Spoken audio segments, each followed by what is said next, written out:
Entry होने के बाद पूरी तस्वीर कर्नाटक चुनाव की बदलती दिखाई दे रही है। हमारे साथ एक केंद्रीय मंत्री स्मृति ईरानी जी।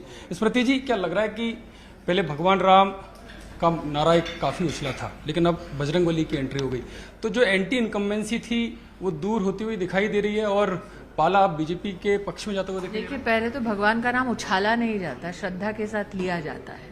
तो जितने भाजपाई हैं वो नाम उछाल नहीं रहे, ये शायद कांग्रेस की बोलचाल की शैली है, हमारी नहीं है।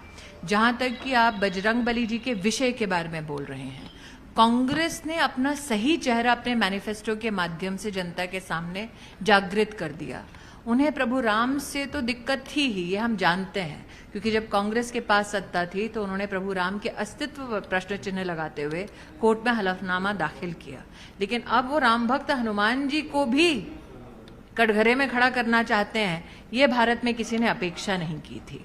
तो जो इलेक्शन के वक्त मंदिर मंदिर घूमते हैं घंटियां बजाते हुए, और अमेठी जैसे इलेक्शन में आके नमाज अता करते हैं सड़कों पे अमेठी की, उनका बजरंगबली जी से द्वेष स्वाभाविक है।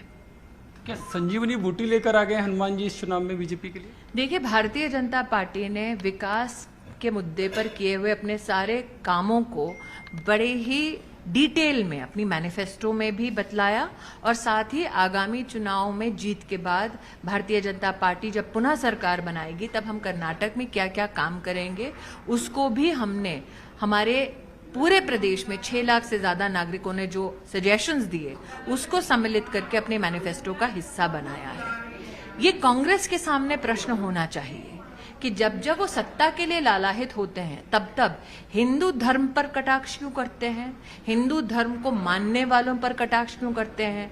आज सुनने में आया है कि अगर मैं भगवान राम का नाम ले लूं, अगर मैं जय बजरंगबली बोल दूं, तो कांग्रेस पार्टी मुझ जैसे राम भक्त के खिलाफ भी जाकर इलेक्शन कमीशन में एक कंप्लेन दर्ज कर देगी। क्या यही है कांग्रेस का असली चेहरा?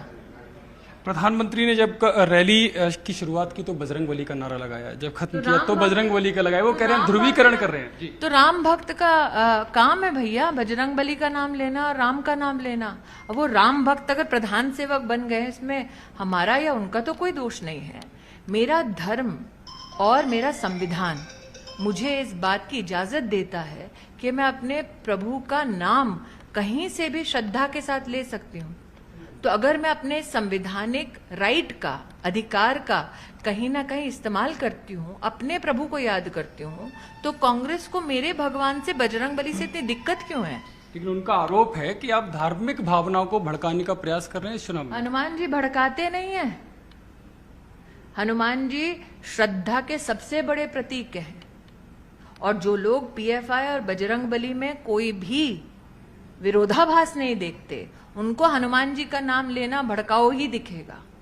हमारे लिए वो श्रद्धा के प्रतीक हैं, भक्ति के प्रतीक हैं, और हम उनका नाम कांग्रेस को अच्छा लगे या बुरा लगे लेते रहेंगे। कांग्रेस नेताओं का कहना है कि बजरंग दल पर प्रतिबंध लगाने की बात थी, बजरंगबली पर नहीं, लेकिन आप लोगों ने उसे बजरंगबली से जोड़ दिया और उनके भगवान पर उनकी जो आस्था उस पर चोट पहुंचाई है। ऐसे में प्रधानमंत्री को माफी मांगनी चाहिए। बिल्कुल नहीं। कांग्रेस का पूरा निशाना हिंदू धर्म में मानने वाले लोग और हिंदू धर्म में मानने वाले संगठनों पर है। ये पूरा देश समझ चुका है, सिर्फ कर्नाटक की जनता नहीं। अब वो अपने मैनिफेस्टो से पल्ला नहीं झाड़ सकते। लेकिन लग नहीं आपको कि बजरंगबली की ताकत उनको भी समझ में आ गई, जिस तरह से माहौल 2-3 दिन में बदला है कि अब वो भी मंदिर मंदिर जा रहे हैं और बजरंगबली का मंदिर बनाने की बात? जितेंद्र जी वही कह रहे हैं, ये छलावा है। क्योंकि मैं अमेठी से सांसद हूँ। 2019 के चुनाव का आप एक चित्र देख लीजिए जिसमें श्रीमती वाड्रा अमेठी में सड़क पर नमाज अता कर रही है, और हम सब जानते हैं कि जो इस्लाम धर्म में मानते हैं वो मूर्ति पूजक नहीं हो सकते। तो प्रियंका वाड्रा को बताना पड़ेगा कि वो नमाज अता करेंगी या राम भक्त के ऊपर प्रहार करेंगी। कांग्रेस पार्टी को बताना पड़ेगा कि चुनाव में ही उन्हें हिंदू धर्म पर कटाक्ष करने की और फिर इस प्रकार से हिंदू धर्म का मजाक उड़ाने की क्या जरूरत है। हर चुनाव में प्रधानमंत्री पर व्यक्तिगत आरोप लगाए जाते हैं। जहरीला सांप उनको बोला गया, तो लगता है कि जहरीला सांप जो बोला वो सांप अब बीजेपी को सत्ता की सीढ़ी तक पहुंचाएगा। ऐसा है, नाग देवता हो या बजरंगबली हो, मैंने जैसे कि कहा, कांग्रेस पार्टी को हिंदू धर्म के प्रतीकों, हिंदू धर्म के संबंधित जो आस्था के हमारे विषय हैं उस पर कटाक्ष करने का, प्रहार करने का एक उनका चलन सा हो चुका है। जहां तक प्रधानमंत्री पर निजी और व्यक्तिगत आरोप करने की बात है, ये उन्होंने पहले भी किया है। इनफैक्ट 2019 का चुनाव आपको याद दिलाती हूँ, तब तो इतना दहाड़ रहे थे कि जाके बनारस में चुनाव लड़ेंगे, जो खुद भग गए बनारस से। आज वो प्रधानमंत्री के ऊपर कहीं ना कहीं अगर निजी आरोप मढ़ते हैं या उन पर कटाक्ष करते हैं, तो मैं उनसे कहना चाहती हूँ कि हिंदी में एक बहुत पुरानी कहावत और कहानी थी कि कैसे सूर्य की तरफ मत थूको, तुम्हारे मुंह पर ही आएगा। असदुद्दीन ओवैसी ये जो कह रहे हैं कि प्रधानमंत्री बजरंगबली का नारा लगाने की बात करते हैं वोट लगाते समय, लेकिन अगर वो भी अपने समर्थकों को कहें कि वोट लगाते ईवीएम का बटन दबाते समय अल्लाह अकबर लगाएं तो कैसा रहेगा? ऐसा है, ओवैसी साहब ने क्या कभी भी धर्मनिरपेक्ष बात की है? उनका जो भी आज तक से जितना भी उनका अपना प्रचार रहा है, क्या वो धर्म से संबद्ध नहीं रहा है? तो ओवैसी साहब ये कहना चाहते हैं कि वो अपने धर्म का प्रचार कर सकते हैं, अपने धर्म के प्रति अपनी आस्था को वो स्थापित कर सकते हैं, लेकिन ये अधिकार हिंदुओं का नहीं है।